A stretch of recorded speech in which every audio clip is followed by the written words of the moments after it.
பிரியமானவர்களே, எப்பொழுதும் ஆண்டவரோடு இணைந்திருங்கள். யோபுவின் துன்பங்களை எல்லாம் இன்பமாக மாற்றிய ஆண்டவர் உங்கள் துன்பங்களையும் இன்பமாக மாற்றுவார்.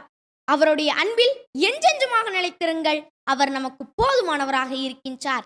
Praise the Lord. Praise the Lord. Hallelujah. Hallelujah. திருப்பாடல்கள் 119வது அதிகாரம் 71வது வசனத்தை வாசிக்க கேட்போம்.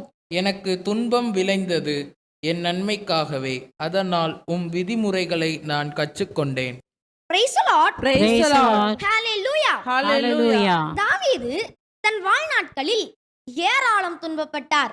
வீட்டிலும் துன்பம், காட்டிலும் துன்பம், வெளியிலும் துன்பம், அரண்மனையிலும் துன்பம், எல்லா இடங்களிலும் அவருக்கு துன்பம் இருந்தது. தாவீது துன்பங்களைக் கண்டு அஞ்சவில்லை. ஆகவேதான் எனக்கு துன்பம் விளைந்தது என் நன்மைக்காகவே, துன்பத்தின் வழியாக விதிமுறைகளை நான் கற்றுக்கொண்டேன் என்கிறார்.